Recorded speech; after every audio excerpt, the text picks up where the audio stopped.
Tipos de capital. Bueno, pues vamos a tener como aquí el capital económico, en el cual es aquel generador de fuentes de energías, telecomunicaciones y transporte, que realmente son ciertos servicios que se deben de dar a una economía y que sin esos una economía no puede trabajar. El capital social, en el cual son aquellos recursos que generamos para dar educación y cultura, salud, deporte, espectáculo y seguridad. El capital de construcción y edificaciones, en el cual vamos a tener edificaciones que serán públicas, militares, fábricas, que pueden ser privadas y también públicas, el capital comercial y el capital habitacional, o sea, las viviendas. El equipo de transporte lo tenemos en caminos, carreteras, aeronaves, embarcaciones y locomotoras. Maquinaria y equipo, instrumentos y herramientas son aquellas maquinarias que nos van a servir para extracción. Esta extracción generalmente son aquellos recursos no renovables, los minerales, por ejemplo, el agua, etcétera. La transformación, maquinaria y equipo para transformación, aquí podemos hablar de las diferentes empresas que producen algo, los de construcción, que generalmente son para esa área civil, y la maquinaria y equipo para dar servicios, ¿verdad? Y los agrocapitales, que son, como su palabra lo dice, de origen agrícola y que son prácticamente de cultivo de vegetales, de cría de animales, instalaciones rurales, maquinaria y equipo rural. Bien, antes de pasar a ver la forma de remuneración del capital, vamos a ver los otros elementos económicos o los otros factores de producción. ¿Por qué? Porque van a tener prácticamente el mismo nombre de remuneración. La capacidad empresarial como siguiente factor económico o factor de producción es aquel conjunto de conocimientos y habilidades que dan sustento al proceso de producción. Entonces, en este conjunto de conocimientos, lógicamente hay que saber hacer las cosas, y las habilidades hay cómo hacer las cosas. Entonces, estamos hablando prácticamente de la palabra anglicista del know-how, en el cual nos dice que hay que saber hacer y cómo hacerlo, ¿verdad? Y tenemos también el descubrimiento y la innovación.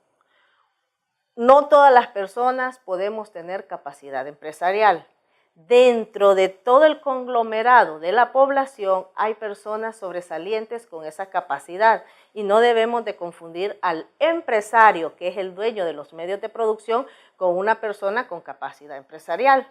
A veces tenemos los dueños de los medios de producción que no saben qué hacer con estos medios.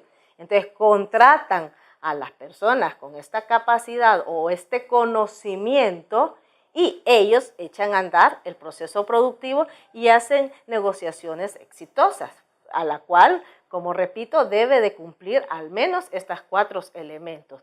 La capacidad empresarial va más allá de cualquier persona. Tiene una visión, ¿verdad?, estratégica de los elementos,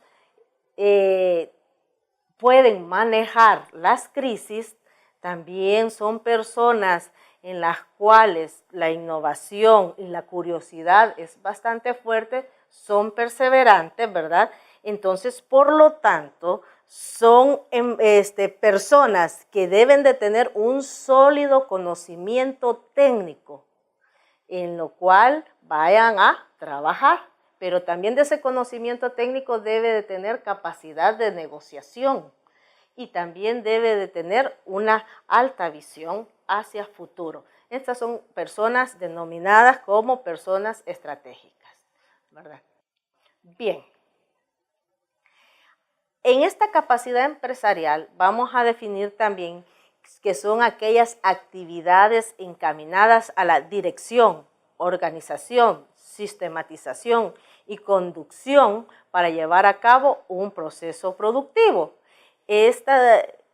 esta definición la hemos tomado de José Silvestre Méndez, en el cual esta capacidad empresarial es la que nos mueve o nos coordina los demás factores productivos, que son la tierra, el trabajo, el capital y la tecnología. Entendiéndose como tecnología o capacidad tecnológica, aquella combinación de conocimientos y recursos en el cual van encaminados a innovar una empresa. Podemos tener los mejores recursos tecnológicos o los más avanzados, pero si no tenemos el conocimiento para su explotación plena, entonces no tenemos tanta capacidad tecnológica.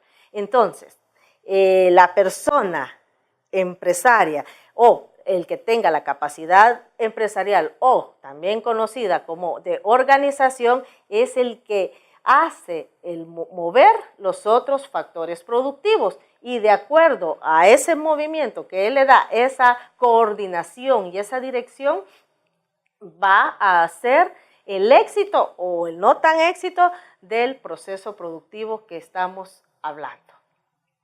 Y el pago a los factores capital, capacidad empresarial y tecnología se denomina ganancia y que vamos a definir como el ingreso excedente que recibe el capitalista por su inversión de capital. En el modo de producción liberalista, usted sabe que el capitalista va a ser el burgués y si estamos hablando en el modo socialista, realmente la ganancia no importa mucho, porque ahí se busca más el bienestar social. Veamos entonces ahora la clasificación de la ganancia. Por la producción vamos a tener ganancia industrial y ganancia comercial. La ganancia industrial se va a definir por una formulación en la cual se dice los ingresos menos los costos de producción, vamos a tener ganancia. Solo que los costos de producción se determinan con diferentes técnicas porque es más complicado ese proceso de transformación de insumo a producto. En cambio, en la ganancia comercial, yo recibo el producto ya terminado, a lo sumo cambio el embalaje y ya lo traslado al consumidor. Entonces, ese proceso de recibir el producto como mercancía para transformarlo también como una mercancía de mayor valor es mucho menos complicado que en la esfera industrial. Entonces, por eso el cálculo de la ganancia industrial y comercial es diferente. Por el monto, esta ganancia se puede denominar como ganancia mínima, que es aquella a lo cual un inversionista está dispuesto a poner su capital y lo menos a lo cual va a ganar. Si no, pues mejor no invierto y pongo mi capital en otro lado. También está el monto promedio, que es una ganancia en el cual pues logra satisfacer los costos y también tiene ahí una parte la cual puede ganar en promedio con todos los demás productores o competencia que tenga. Y la ganancia máxima es aquella cuando el dueño del capital prácticamente tiene un producto único y que tiene todas las posibilidades de poner el precio que quiera y sabe que el consumidor le va a comprar su producto. Entonces, en esta ganancia máxima, más adelante, cuando vean microeconomía, ustedes la van a conocer como monopolio. Teoría sobre la ganancia. Veamos la teoría marginalista, que nos dice que es la retribución al dueño del capital y a las personas especializadas para administrarlo. Era lo que les decía anteriormente, que es para el dueño del capital y para aquel que tiene la capacidad empresarial de echar a andar un proyecto y convertirlo en un proyecto exitoso. Entonces, no todo empleado tiene esa capacidad. Primero, la capacidad por sobresalir y segundo, la capacidad por el puesto que le infieren, ¿verdad? La teoría objetiva nos dice que al capitalista no le interesa la plusvalía, sino la ganancia que genera el capital. Recordando un poco que estas palabras ya las habíamos visto en la renta, que decía también que al dueño de factor tierra no le interesaba la plusvalía, sino que en ese entonces la renta que le generaba su aporte. Entonces, la teoría objetiva se generaliza en que a las personas les interesa solamente la parte de la remuneración del factor que va aportando.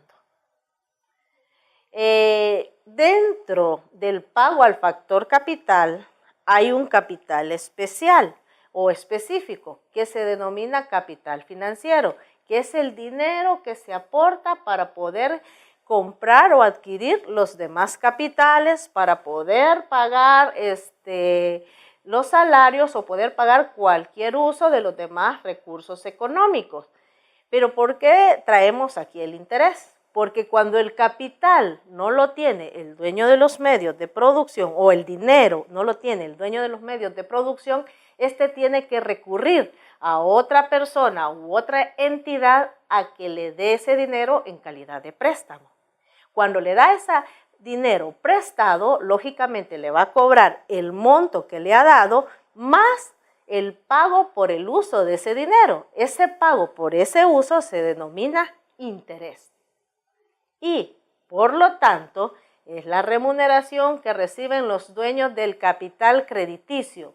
¿Cuál es ese? El dinero que se da en calidad de préstamo a otras personas para echar a andar su proyecto productivo y por cederlo en un determinado plazo.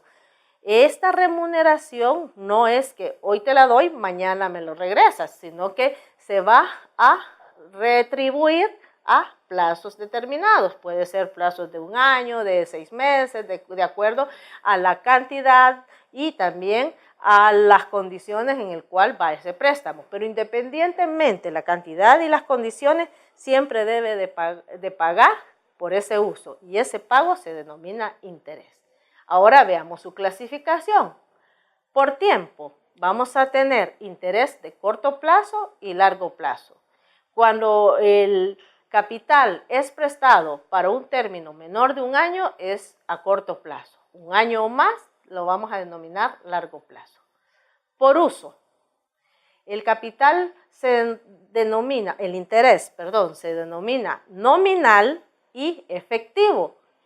El interés nominal es en el cual a usted le dicen, mire, le vamos a prestar el dinero al 10% de interés. Ese es el nominal. Pero si usted hace cuentas, se va a dar por enterado de que efectivamente no es el 10%. Generalmente el interés es mayor.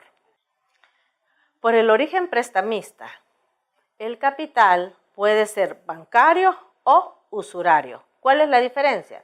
El capital bancario es aquel que está con el sistema financiero formal, en el cual ya está bajo ciertas reglas controladas por el Estado y por el sistema financiero en sí, y para poder hacer este tipo de préstamo. El usurario es aquel en el cual la entidad que da el dinero pues es una entidad que no está bajo esas reglas y por lo tanto tiene sus propias reglas y que generalmente van en detrimento de quien recibe el dinero. El capital usurario siempre el interés es mucho más alto. Por su cálculo vamos a tener interés simple e interés compuesto. Ustedes en el transcurso de su carrera pues van a ver una asignatura en el cual van a analizar estos cálculos de interés. La asignatura es Ingeniería Económica. Bien, continuando. Ingreso nacional y plusvalía. Hoy sí vamos a ver qué significa esta palabrita que hemos visto recurrentemente aquí. Bueno, primero, recordando los pagos a los factores productivos. Factor tierra, el cual son todos aquellos recursos naturales dentro y fuera de ella, que es la renta. El pago por el uso del capital, la capacidad empresarial, la tecnología, que es la ganancia. El pago por el uso de un capital específico denominado capital financiero, que es el interés. Eso la sumatoria de esos tres pagos, que son de los medios de producción por el uso de ellos, se denomina plusvalía. Ahora, volviendo con los pagos de tierra, capacidad empresarial, capital y tecnología, capital financiero y el pago de la mano de obra, o sea, el factor trabajo, que es el salario, sumando eso, vamos a tener lo que vamos a denominar ingreso nacional. En otras palabras, siendo más simplificantes, la plusvalía más el salario me va a dar el ingreso nacional. Hoy vamos a ver la teoría, lo que decía la teoría objetiva, que al dueño del capital, de la tierra, del capital financiero, de la capacidad empresarial y el dueño de la tecnología solo le interesa su respectivo pago. El resto de la plusvalía no les interesa. Eso que le interese al dueño de los otros medios de producción. Y lógicamente el trabajador no forma parte de ese pastel denominado plusvalía, sino que forma parte de lo que se genera como ingreso nacional y, como ven, su porcentaje de participación en ese pastel es menor. Bien, ahora veamos la población. ¿Por qué vamos a meter este tema aquí con los factores productivos? Porque ya vimos que la población es el generador de dos factores productivos, que son el trabajo y la capacidad y habilidad empresarial, denominada así. Y la población, entonces, la vamos a entender como esa cuna generadora de recursos, porque aún los medios de producción vienen, que son pocos los dueños, pero sí vienen siempre dentro de una población. Y también la población es la que nos aporta ese eje conductor de la economía. Al estudio de la población se le denomina demografía. Tenemos aquí a Robert Malthus. ¿Quién es él? Bueno, pues es uno de los principales representantes de la teoría clásica, en el cual dentro de todos sus aportes hubo un aporte muy interesante, que era la teoría sobre la población. Y era una teoría fatalista, en el cual nos decía que la población tiene un crecimiento bastante acelerado, prácticamente exponencial, y el crecimiento de los recursos económicos era muchísimo más lento. Entonces tenemos ahí un crecimiento lineal, que es la línea verde, en el cual cuando la población llegase a un punto superior, que igual a los recursos, en ese punto iba a ser un punto superior, la población se iba a autodestruir. ¿Por qué? Porque los recursos ya no iban a alcanzar para llenar esta población. Entonces, esa teoría era una teoría fatalista y que nos decía que en cierto tiempo la población misma se iba a autodestruir. Lógicamente, eso no sucedió por los diferentes avances tecnológicos en la productividad y los avances científicos también en la productividad y en la medicina, el cual mejoró la calidad de vida de las personas, y las personas vinieron a hacer una reproducción más equitativa de los recursos, y que lógicamente esa teoría de Robert Malthus decayó y él mismo la fue corrigiendo, y del cual ya habló en esa corrección de esa teoría sobre los famosos frenos de la población, que eran frenos positivos y frenos preventivos. ¿Cuáles eran los frenos positivos? Realmente de positivo no tiene mucho, porque nos decía de que la misma naturaleza y el ser humano se encargaba de reducir esas poblaciones, como la naturaleza a través de los desastres naturales, por ejemplo un terremoto, y el ser humano a través de la destrucción de sus enemigos en la guerra. Eso eran los famosos frenos positivos. Y los frenos preventivos se refiere a aquellos elementos en los cuales pues se puede controlar la natalidad de una población. Y tenemos ahí los diferentes controles natales en los cuales tenemos diferentes dispositivos para usarlos, y también se tiene la austeridad, ¿verdad? Como un freno preventivo para el crecimiento de esa población. Ahora veamos las clasificaciones de la población. Vamos a tener dos tipos de clasificación, la clasificación cuantitativa y la clasificación cualitativa. Veamos la clasificación cuantitativa. Nos dice que tenemos una población total y que de esa población total la vamos a dividir en población productiva y que esa población productiva va a tener población económicamente activa y una población dentro de esa económicamente activa, una población que realmente esté ocupada. ¿Cuándo la vamos a definir como ocupada? Aquella que tiene un trabajo asalariado. Y que dentro de esa población económicamente activa vamos a tener una población desocupada, que es aquella que lastimosamente denominamos como población desempleada. Y también dentro de la población productiva vamos a tener la población económicamente inactiva, que es aquella que por voluntad no está trabajando por una remuneración, pero sí trabaja. Y entre esas tenemos las amas de casas y los estudiantes que tienen su trabajo bien definido, pero que por ese trabajo no reciben ninguna remuneración. Entonces, el estudiante, cuando ya termina de coronar su carrera, lógicamente entraría a la población económicamente activa, ¿verdad? Y tenemos la población dependiente. Dentro de la población total tenemos la productiva, que va a ser aquellas personas que por su edad se clasifican a partir de los 15 años hacia los 65, según la Organización Internacional de Trabajo. Y la población dependiente, que es aquella que es menor de 15 años, ¿verdad? Y mayor de 65 años.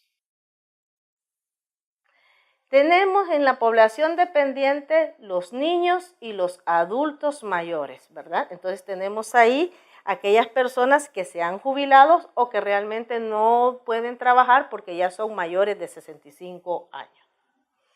Dentro de la clasificación cualitativa vamos a tener aquella de acuerdo al tipo de trabajo.